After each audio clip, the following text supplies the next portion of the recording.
আচ্ছা, আম, এটি হচ্ছে একটি গুগল ফর্ম। গুগল ফর্মটি আপনাদের যেভাবে মানে এইটা হচ্ছে একটি রিপোর্ট, আর্নিং রিপোর্ট। এটা আপনি যেভাবে ফিল আপ করবেন সেটা হচ্ছে প্রথমে আপনি আপনার ইমেল অ্যাড্রেসটি দিবেন। এরপর হচ্ছে আমি এই ট্যাক্সটি দিয়ে দিব, এই ট্যাক্সটি লিখে দিবেন কনসাল্টিং ফার্মের জায়গায়।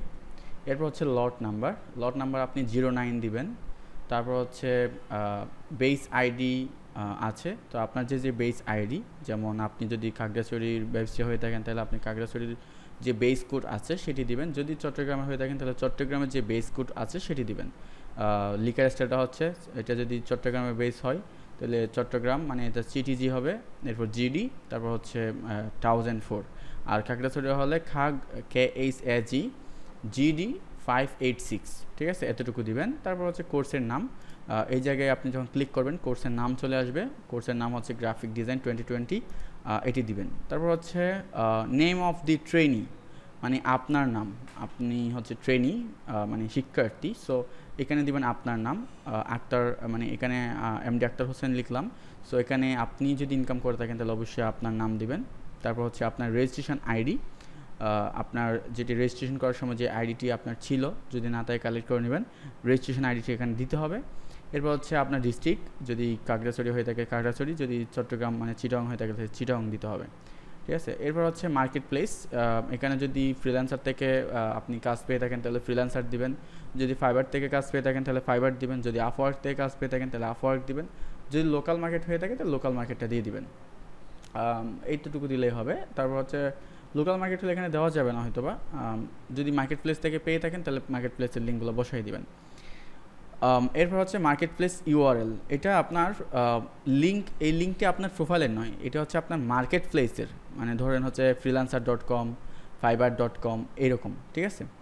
এটি আপনার প্রোফাইলের নয়, এটা বলা হচ্ছে মার্কেট প্লেস ইউআরএল, ঠিক আছে। তারপর হচ্ছে প্রজেক্ট স্ট্যাটাস, মানে আপনার প্রজেক্টটা কি অনগোয়িং অবস্থায় আছে না কমপ্লিটেড অবস্থায় আছে।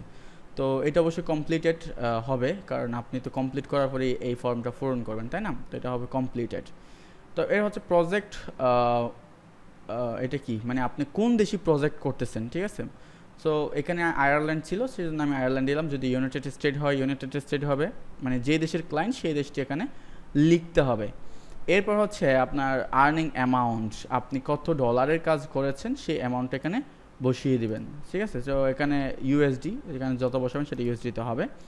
এরপর আসতেছে trainee market place profile link, মানে যেই মার্কেট প্লেস থেকে আপনি কাজ পেয়েছেন সেই মার্কেট প্লেসের যে আপনার প্রোফাইলটি আছে সেই প্রোফাইলের নামটি, মানে সেই প্রোফাইলের ইউআরএলটি, লিঙ্কটি আপনি এখানে বসাবেন, ঠিক আছে।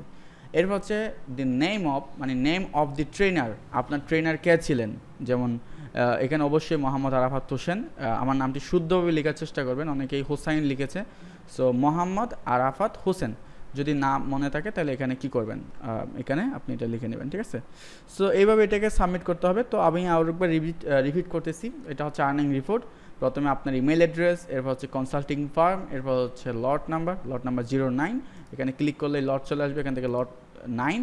তারপর হচ্ছে বেস আইডি, সো আপনার বেস আইডি যেটা আছে সেটা দিবেন, কোর্সের নাম, তারপর হচ্ছে নেম অফ দি ট্রেনি, মানে আপনি শিক্ষার্থী আপনার নাম, তারপর হচ্ছে রেজিস্ট্রেশন আইডি যেটা আপনার কাছে আছে সেটি, ডিস্ট্রিক্ট খাগড়াছড়ি, যদি খাগড়াছড়ি হয়ে থাকে খাগড়াছড়ি, যদি চট্টগ্রাম হয়ে থাকে চট্টগ্রাম মানে চিটাগং লিখে দিবেন। তারপর হচ্ছে মার্কেট প্লেস নেম, তারপর হচ্ছে মার্কেট প্লেস ইউআরএল, তারপর হচ্ছে প্রজেক্ট স্ট্যাটাস, তারপর হচ্ছে প্রজেক্ট মানে কান্ট্রি, যেই দেশের প্রজেক্ট করবেন সেটা সেই দেশের নামটি লিখে দিবেন। তারপর হচ্ছে আর্নিং অ্যামাউন্ট, যে অ্যামাউন্টটি আর্নিং করেছেন সেটি, এরপর হচ্ছে আপনার প্রোফাইলের লিঙ্ক, তারপর হচ্ছে আপনার ট্রেনারের নাম, ঠিক আছে।